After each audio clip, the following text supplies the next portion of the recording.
Olá, seja muito bem-vindo, muito bem-vinda. Meu nome é Yuli Maia, eu sou professora de Ciências e Biologia e o assunto de hoje é sobre citologia, mais especificamente membrana plasmática, que é um tema que eu adoro. Acompanha comigo aí na tela. A membrana plasmática é uma estrutura que envolve e delimita a célula, e ela é formada por fosfolipídios, que são moléculas anfipáticas. Mas o que significa ser anfipático? Significa que dentro dessa molécula eu tenho duas características. Eu tenho uma porção que é polar, hidrofílica, e uma outra porção da molécula que é apolar, hidrofóbica. Então, essas duas características juntos, quando eu tenho uma molécula que tem uma porção polar e uma porção apolar, eu tenho, então, uma molécula anfipática ou anfifílica, também é um nome. E aí, a parte polar do fosfolipídio é caracterizado pela presença do fosfato, que é essa cabecinha aqui amarela, e a porção apolar é caracterizada pela presença do ácido graxo, que são essas perninhas aqui. E aí, para formar, então, a membrana celular, esse fosfolipídio, ele se organiza em pares. Então, dois fosfolipídios ficam voltados com os ácidos graxos um para os outros. Você está vendo aqui na figura que essa parte aqui em azul são as duas perninhas dos ácidos graxos se tocando, né? E o fosfato fica voltado para a parte extracelular e intracelular. Então, no meio, né, eu tenho o ácido graxo e nos extremos eu tenho o fosfato. E aí, por ter essa organização, né, de uma dupla camada de fosfolipídios, a gente tem que a membrana plasmática é uma bicamada fosfolipídica. Mas além de fosfolipídios, eu encontro nessa bicamada também proteínas diversas. E essas proteínas, por serem tão diferentes, né, elas compõem, dentro dessa bicamada, elas compõem um mosaico. Só que esse mosaico ele não é estático. Tanto os fosfolipídios quanto as proteínas se movimentam na membrana, tem uma fluidez. Então, o modelo da membrana plasmática é o modelo do mosaico fluido. E aí, como é uma estrutura, como eu falei, que delimita, né, que envolve toda a célula, vocês podem imaginar que qualquer coisa que queira entrar ou sair da célula precisa necessariamente passar pela membrana plasmática. E para isso acontecer, a membrana precisa ser semipermeável. Mas por que semi? Porque ela não vai deixar entrar e sair qualquer coisa, em qualquer quantidade, de qualquer maneira. Vai ter um controle. E esse controle é dado pela permeabilidade seletiva. E como que ocorre, então, esse transporte de substâncias? De duas maneiras.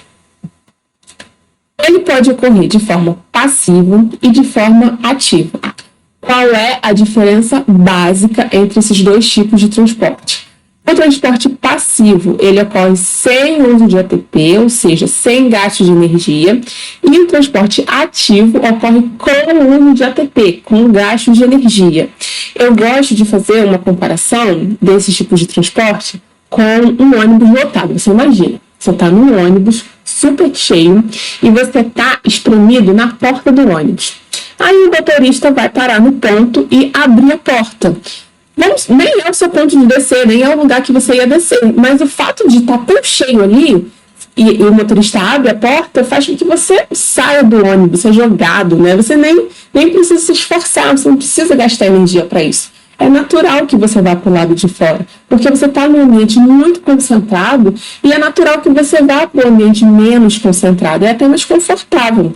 Agora, se você quiser entrar no ônibus cheio, é muito difícil, dá trabalho, gasta energia. Por quê? Você imagina, você tem que, para entrar no ônibus cheio, você tem que pedir licença, você tem que encolher a barriga, você passa a primeira parte de cima do corpo, depois você puxa a parte de baixo do corpo, você tem que pedir desculpa, porque jogou a mochila na cara de alguém sem querer.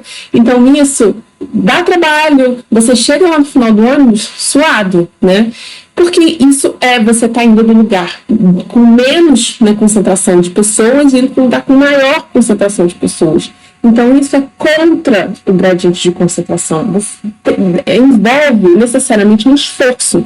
Agora, você ir a favor do gradiente de concentração, ou seja, do lugar mais concentrado para o lugar menos concentrado, ou seja, de dentro do ônibus para fora do ônibus, isso é fácil, isso não gasta energia. Então, o transporte passivo, ele busca sempre a homeostase, que é o equilíbrio, né? A gente tenta, assim, no caso da célula, vamos ter a concentração dessas substâncias aqui do lado de dentro da célula mais ou menos igual à concentração dessa substância aqui do lado de fora. Vamos deixar os meios isotônicos, diferente do transporte ativo. O transporte ativo ele trabalha com desequilíbrio, mas o desequilíbrio também tem a sua importância nas nossas funções vitais. E tanto o transporte passivo quanto o transporte ativo, eles podem ser divididos em 3 tipos.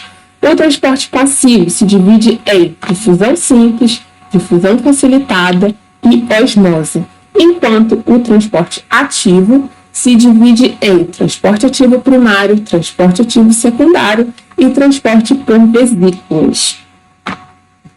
Gente, essa foi a aula resumo de hoje. Espero que vocês tenham gostado. Curta o vídeo, compartilha com os amigos, manda para alguém que está estudando citologia, se inscreve aqui no canal. Se você tiver alguma dúvida ou alguma sugestão de vídeo novo, comenta aqui embaixo. Me segue lá no Instagram também, yuli.maia. E foi um prazer vê-los hoje. Até mais.